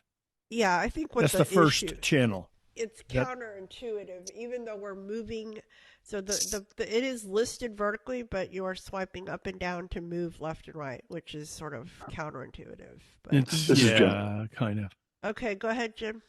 Yeah, I had a situation where I was on the phone with Microsoft because there's a 2-year issue I have with Windows that is not being resolved. Hopefully level escalations will handle it tomorrow, but the tech that I was dealing with asked me to turn my screen reader off, so I couldn't tell what he was doing. And what I did to resolve it was bring up Seeing AI, hold it in front of my computer, and I kind of got an idea what he was working on. So if you're ever in that situation, short text on Seeing AI is your best friend.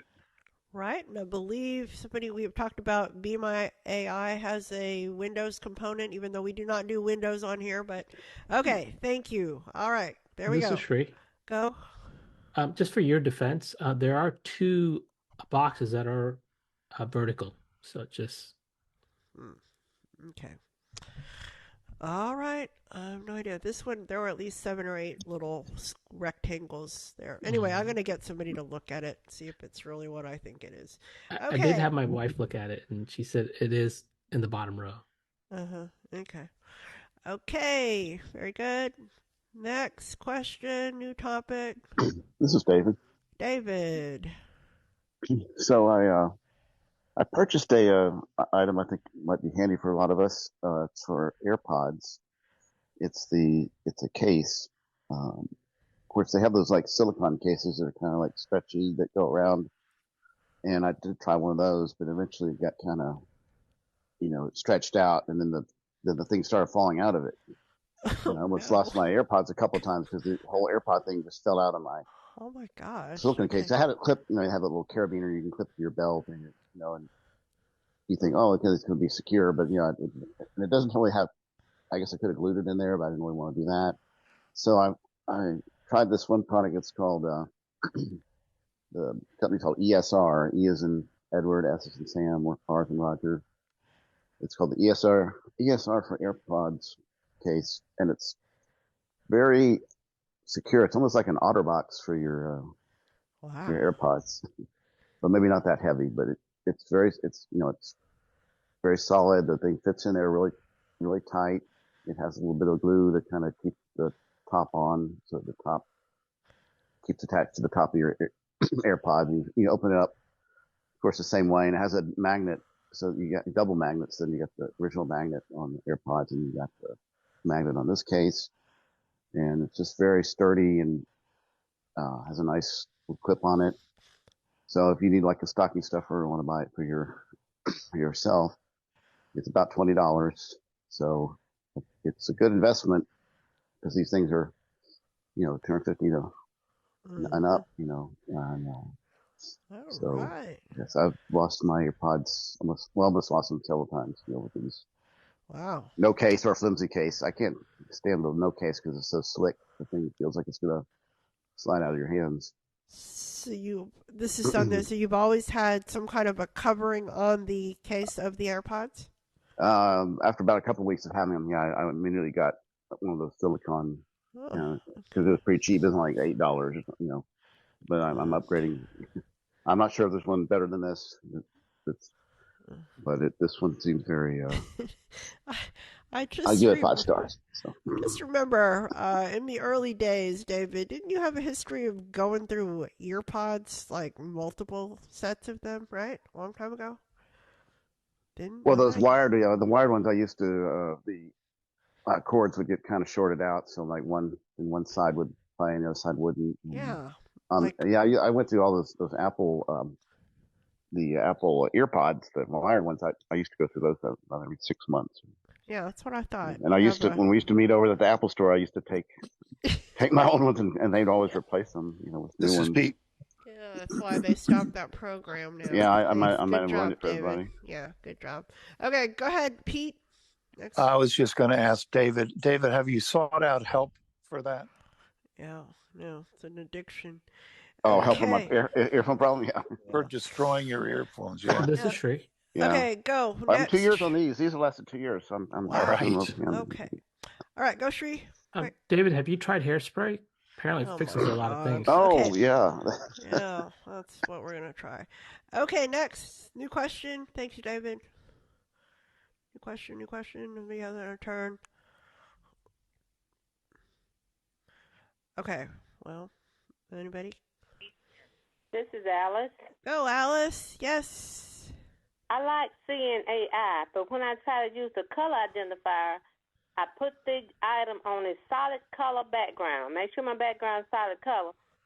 But my seeing AI color identifier just starts naming out all the colors in the rainbow. No, Miss Alice, I wouldn't go that way. It's not a good idea. Okay, anybody have any suggestions for alternatives? Yeah, it says everything is green or brown or black. It's just horrible. Or gray. So there are other apps that we would recommend in lieu of that color identifier, because it really depends on the lighting in your room and the product that you're looking at and all kinds of stuff. So who would recommend something else? This is David. Go, David. I guess lately I've been using the Be My Eyes AI, the AI version, Be My AI, and that's been pretty accurate, I think. Of course, you can also call a live person through there and see if they can get a better idea of what the color and patterns are. Okay. But All the right. AI is pretty fast. I mean, you have to wait like 20, 30 seconds. It's not immediate. Okay, pretty good. This is Cindy. Go, Cindy. I was going to say the same thing, but I will also add that Be My Eye, the volunteers are the best. Okay, yes, they are. Okay. Very good. All right, Miss Alice, so do not This is use Jim. the color identifier. Okay, go, Jim. Okay, anybody come up with a better barcode reader than on Be My or on Seeing AI? I've been trying to look at a lot of packages lately with their barcode reader, and I just don't find that to be very successful. All right, nobody?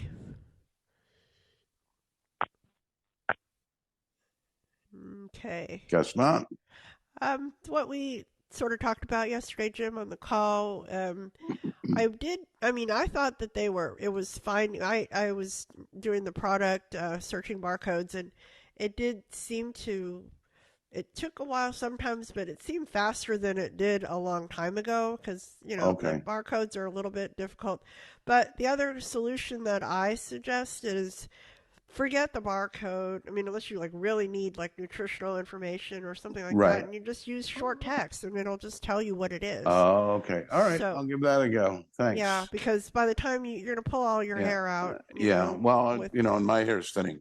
I know, so I'm trying to save you your hair. Yeah, I appreciate that. Yeah. Okay, you're welcome. Okay, All right. Thank you, Jim. Yeah, go with short text. All right, next. Who else? New question. This is Roy. Go, Roy. Guess I'll stay on the Seeing AI theme for a minute. Oh, The my document God. reader, I know, but when I use the document reader, if I get far enough away to take a whole picture, which is like 10, 12 inches, it doesn't read the numbers correctly. It'll impose a 1 as a 7 or an 8 as a 3. Now, if you get a little closer, like 6 inches, but you're not getting the whole page, it's more accurate. All I was right. wondering if anybody had an app where you get better results with numbers. Yeah, we don't do numbers here, Roy. This is Shree. All right, go, Shree. Did you try using the Vision app read mode? See if it gives you a better result. That's free to use. Oh, is it? Okay. The No, read I part haven't is free. tried that. What I had the best luck was taking a real picture, a photo with the photo app, and then sharing it to Seeing AI. And that seemed to be the most accurate way with numbers. I don't know what the difference is, but that was my results. This is Sri. Go. One thing you could also do is use Be My Eyes AI, take the picture, and then ask a follow-up question, what page number is it? And I have a feeling it's going to tell you the page number.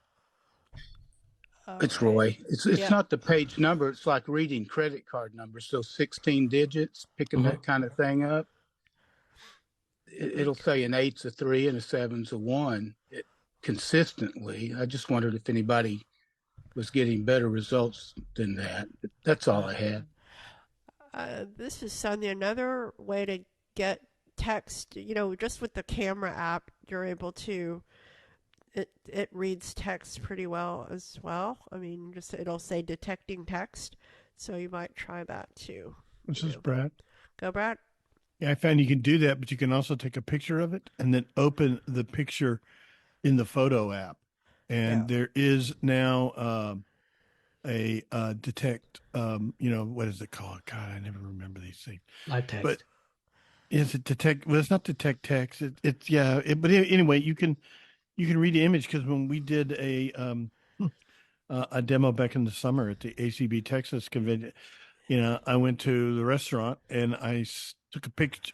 We were trying to show what you could do with native apps. So we weren't using Seeing AI or anything like that. And I could use the camera app. I could use the scan and read stuff. But if I took a picture of it and then opened it in the photo app, it was much, much better than it was just with the camera app detecting text. So you might try that.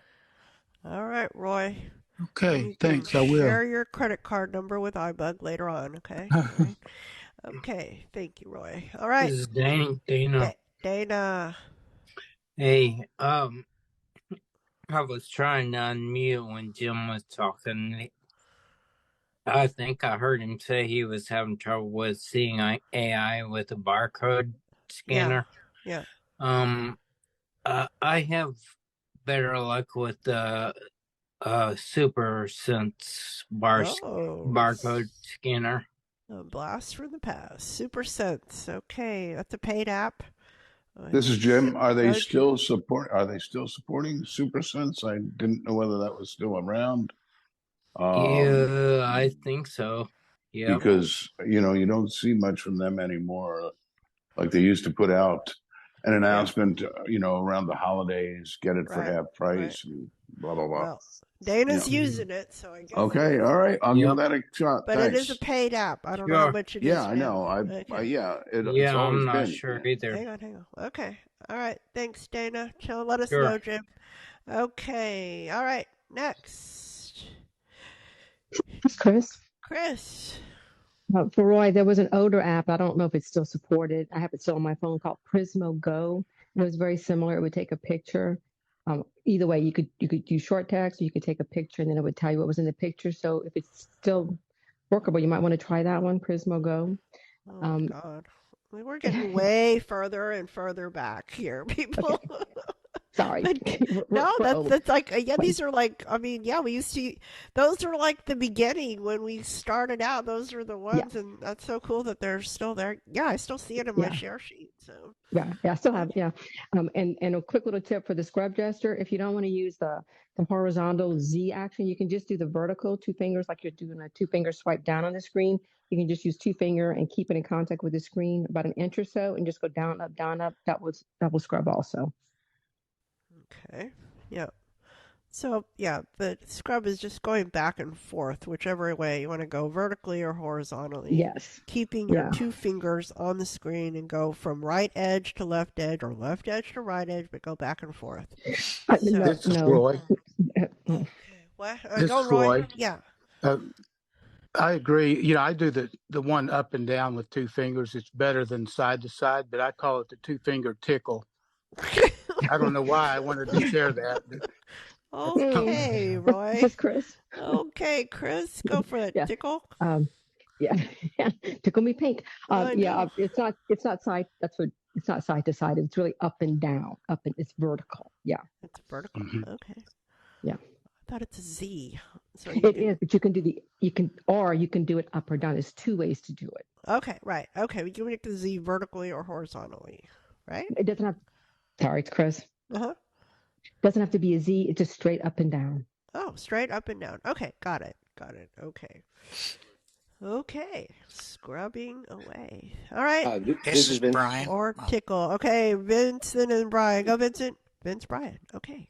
Yeah, my question has to do with applications that use artificial intelligence and about how safe is the information that is exposed to it.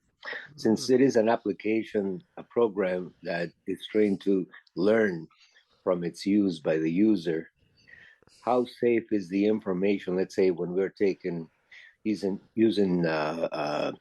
taking a picture of a document, or maybe even using items like short text, and in reading, for example, Social Security statements or credit card statements or bank statements and the like. Any idea of how? This is what I was going to talk about. Go, Brian. Go for it. Perfect. Y'all timed it really well. Go, Brian. I was just going to say, I use VD Scanner for scanning any document that has personal information. For the reason is VD Scanner, which used to be VoiceStream Scanner, does it directly on your phone. It does not go to the web. I don't trust anything that's going through AI on the web because I have no idea where that stuff is being stored. All right. VD, like Valentine's Day Scanner. Okay. Yeah, it used to be once, like years ago. Yeah. It was VoiceStream Reader and Scanner and all that. Now they've, of course, sold VoiceStream, but VD Scan. And I'm grandfathered in because I had it before they sold it. Yes. Yeah, absolutely. That's a great, good question, Vincent. And yeah, I mean, it is, the technology is amazing. And I think I just saw an article or read something that said that, oh, lo and behold, ChatGPT was giving out bad information about medications or something. I mean, so you gotta be careful, This is Terry. Go, Terry. I believe now for that reason, these different AI apps are putting out disclaimers that say, you might need to double check your information because we can't guarantee the accuracy of it. I think I saw something in Seeing AI about that yesterday as there well. are quite a bit of disclaimers, a lot of disclaimers. Mhm. Don't do this. Yeah, go ahead, Vincent. Yes, so VD Scanner is still available. Yeah, that's the replacement for VoiceStream something, right? Or it's just called VD Scan, Brian? This is Brad. Brad? VD Scan is VoiceStream Scanner. Winston Chin sold VoiceStream Reader. He did not sell VoiceStream Scanner or VoiceStream Writer. He's just renamed them to the letters VD, so we can all chuckle about it. And I know, chuckling. all that, but it is the same app. I said Valentine's Day. Okay. Yeah, that's All very right. cute. I like that. I know. I thought so. Yeah, Okay. it's just VoiceStream is another company that does the updates on it now and everything. All right. Perfect. Okay. Here now, my time for Thank you. me. Okay. I get a question. Do the people that have iPads, can we use WhatsApp on there or not? Can we use WhatsApp on an iPad? Because I tried to do something and it said scan a QR code with your phone, and I was like all this rigmarole, and I didn't know This what is it was. Terry. Go, Terry Ann.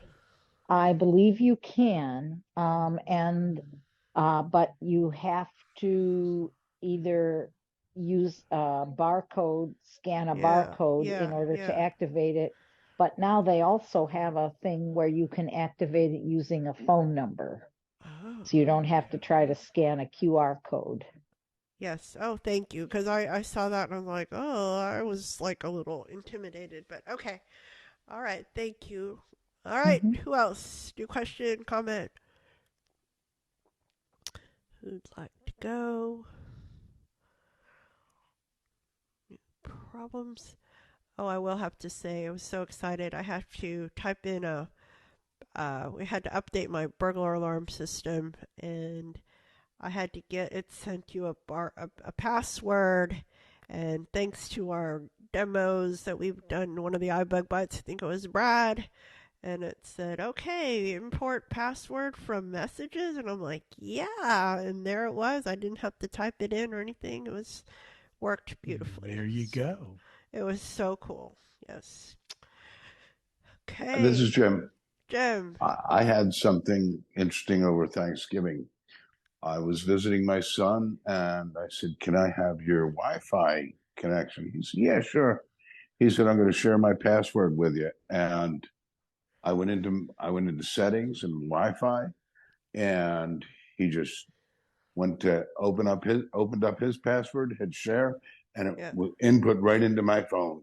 Isn't that cool? Yes. Yeah. Yes, very good. And by the way, Jim, I know the last couple of weeks you had a question and I forgot to come back to you. Do you remember what those were? Oh, we were talking about where people could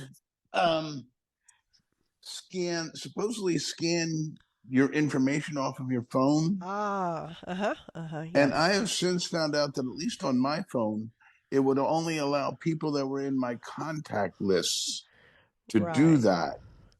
Right. There was, I think Dana brought that issue up about name drop, and then there was all this hype in the news. Right. And I went and looked, and I guess I might have turned it on that way, or maybe iOS set it up that way. So I think we're good to go. This is Brad. I think we're good. Okay, go, Brad. That's your AirDrop settings, and if you go into settings, general AirDrop, your permissions, there's 3 ways you do it. You can do it everybody, only contacts, or nobody. Right. And you probably got on contacts only. Yeah. Okay. All right. And you can change that. This is Greg. Oh, Greg. Yeah, and even if you set it on everyone, it will, after 10 minutes, it's going to default back to contacts only, so that you're not exposed for long periods of time. Well, I don't want to be exposed. Dana. I hate to be exposed. Go, Dana. Yeah, it's on by default. You have to go in there and turn it off manually every time you update. Okay. All right. All right. Chris. Jim, I thought you had a question about Uber. I did. Yeah. Can I ask it? What did you have a question about? I was going to talk about Uber too, but Uber. Yeah, when you are getting okay, go ahead quickly. We got 1 minute. All right. When you're an Uber, is there a way to be able to contact your driver when they're on the way, so you can say, "Hey, I'm over here," or "I'm totally blind"? Okay, go. Somebody help Jim. He's only been waiting 2 weeks. Okay, go ahead. Swipe down through there, and you will find something that says there's 2 options: call driver or message driver. Be aware, most drivers aren't going to answer the phone, so don't, calling is hit or miss. All right. Messaging, They get it. It's a messaging system within the Uber app. It is accessible with voiceover. They don't get the messages, though, when they're driving, but they do get them. All right. Okay, there we go, Jim. We are all caught up. Sorry to make you wait, but very good. Okay. All right. Thanks a lot. Good night, Quickly, guys. Here we go. Quick summary of the events. Thank you, Greg, for your help. Good job, Greg. Hey. Always fun, and I always learn something. I know. We learn more than I don't know, sometimes. Okay. This week, what do we got left? We have our mini buzz tomorrow on Clubhouse. Then, wait. Wednesday's nothing. Thursday's book club, and it's top people we people we meet on vacation. DB 103, no 191. The movie is Meet Me in St. Louis, so that will be a fun movie, Christmas movie. Musical, not really a musical, but it is some music in there.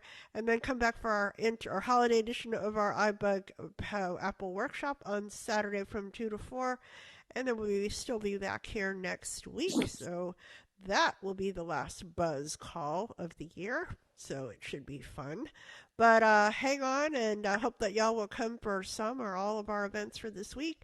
And have a great week. Thank you very much. Here we go. Goodbye.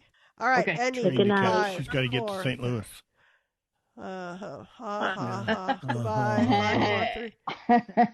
Good night, everybody. Good Gotta beat night, somebody there. everybody. Good night. Good night. Night. Good night, everybody. Night.